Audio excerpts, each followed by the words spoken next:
First things first, I want to draw your attention to this wonderful mug that my friend that I've had since high school sent to me. We don't see each other hardly ever because we don't live near each other, but I still consider her a dear friend, and I wasn't expecting this at all. Um, it's so sweet.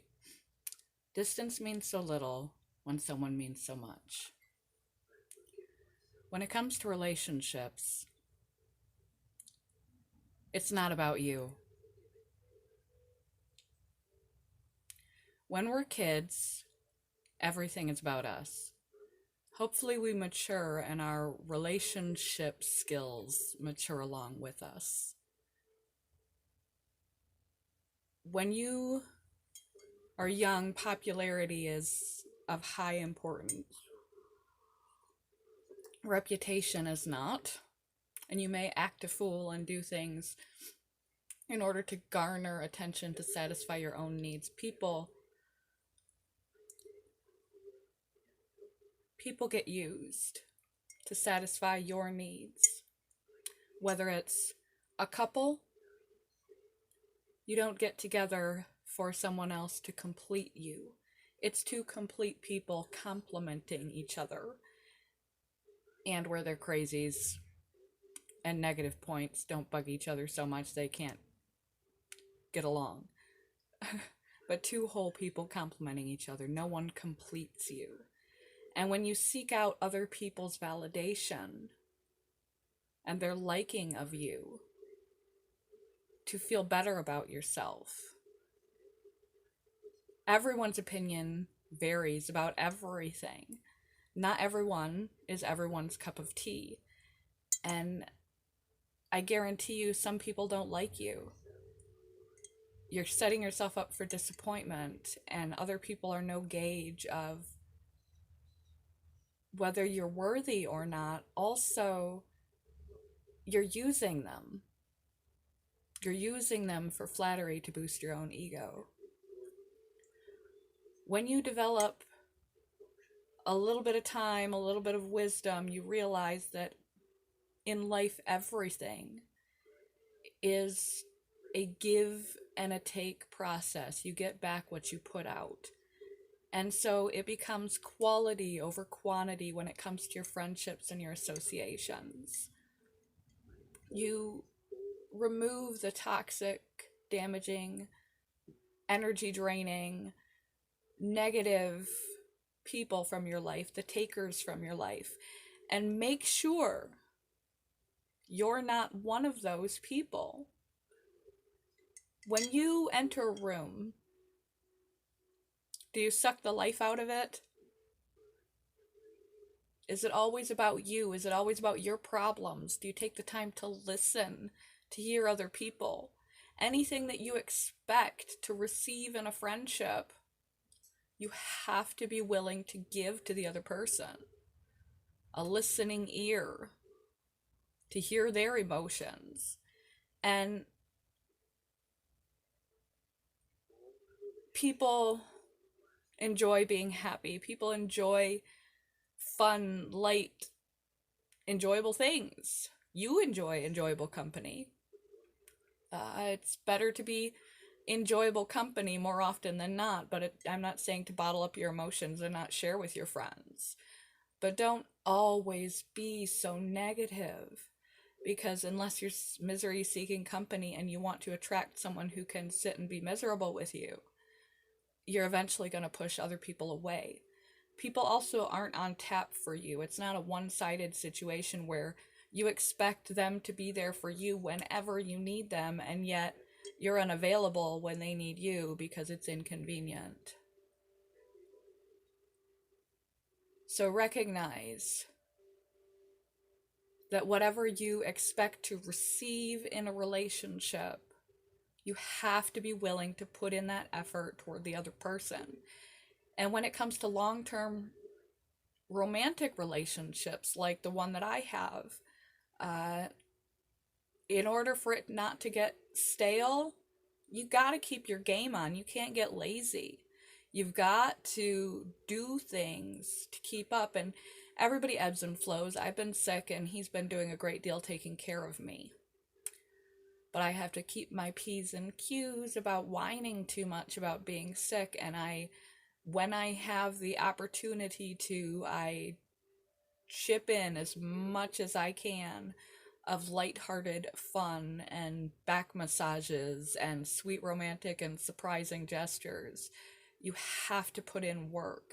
It doesn't stop just because you've been together a long time, unless you want your relationship to stop. Same as a friendship. A relationship should deepen, should continue, and it continues to require effort.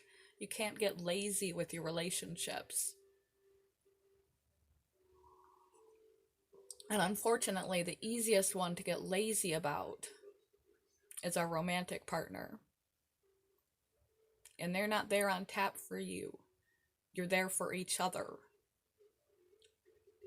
And what you offer are the type of people that you will attract to you, because those other people will be pushed away and repelled by your particular attitude set. If you're typically lighthearted, fun, and happy, miserable people aren't going to want to see that because it makes them feel bad. If you're typically miserable and liable, your emotions are all over and you're complaining and you're needy, you're going to eventually wear people out and they will leave you. You have to be, friendship is a two-way street. So narrow down your focus to a few quality people. Don't take on more than you can chew. Some of us are more equipped to be social than others and juggle relationships, but we can only really juggle a few close, real friendships. And in the internet age, we have this false sense of company, but company and relationship are different. So try to continually take stock in your friendships, in your commitments to organizations, to volunteering, to your church, to whatever else you are involved in, to your romantic relationships. Are you putting in time? Are you putting in effort? Are you showing up for them the way that they're showing up for you? And when you put yourself out there, are you putting yourself out there in such a way that you would hope that others would put themselves out there for you? Do unto others what you wish them to do unto you. The golden rule is extremely important in friendships and relationships. You can't expect to be treated the way that you won't treat someone else. So when it comes to relationships, when it comes to parenting, when it comes to your workplace, if you call in and call off all the time, your coworkers have to pick up the slack. Whatever your engagement is with other people, you have to put in the work. Quality over quantity. You attract what you put out. Don't expect to receive anything you're not willing to give. And periodically check where you're at. Have you been being a little lazy in a certain area in your relationship? With a friend, with family, with your partner. Partner. If it's the case, you need to man up, woman up, in between up, and put in the time and effort. And that never stops unless you want your relationships to stop. So be careful aiming to be popular, never growing out of that vision of what relationships are.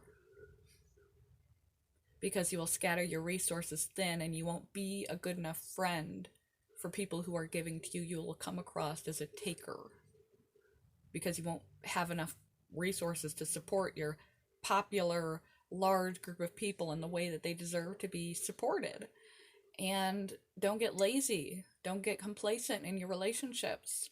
Be careful. Have you been receiving a lot more than you've been giving? When's the last time you gave this person a call or a visit? When's the last time you did a surprise gesture for your partner? When's the last time you did something out of the status quo? If you can't make time, you shouldn't make the friend. Because people are not here to compliment us. We're here to coexist. We're really, a quote I saw online that I really liked, we're really only walking each other home. We're here to walk each other home. So that's my advice. I had a more concise point, but I'm in a rush because I haven't been home very often, so I'm trying to bulk film, so these are a little scattered. But that's Janelle. And that's me, Bernie, my childhood nickname. I love and miss this lady. At least now I text her every morning. And I feel like I should be doing more. And I'm grateful that she has sustained a friendship with me before I got mature. I have a few friends, in fact, that I am grateful they have sustained a friendship with me before I got mature. And I feel there's still some maturity that I need to acquire in this department about how to be a really good friend, how to be a really good partner. I'm getting better and better and better. But being isolated for so long and non-interactive with other humans, I'm a little behind on my social skills. And the fact that certain people have been in my life and sustained in my life, even though they may have given more than they have gotten, just verifies and validates for me how important and special these particular people are for sticking around for me when maybe I really didn't deserve it. It's not about you. It's about us. Friendship is not about getting. Relationship is not about getting. It's about being. It's about relating. That's why they're called relationships. So don't focus on yourself. Don't focus on what you can get. Don't focus and get frustrated about what you're not getting. If you're not getting something out of a relationship, either you're not in the right relationships or you're expecting something out of someone else that you haven't been giving. You can't have good friends without being a good friend. It's not all about you.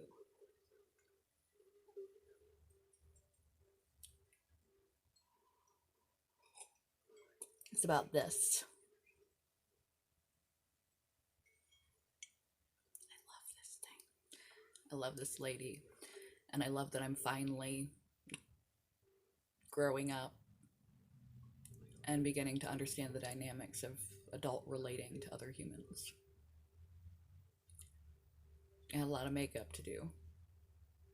But on this, I mean, there's so many different ways to discuss this, but just bear in mind when relating to other people, even just having a liable mood at your job, it's not about you.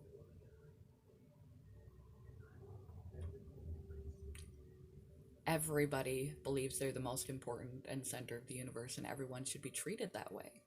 And if you care about these people and expect them to treat you kindly, you best treat them kindly. Love you guys. Bye, YouTube. Don't get lazy with your friendships.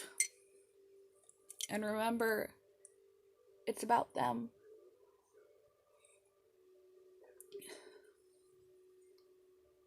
Because they mean so much. Love you guys. Bye, YouTube.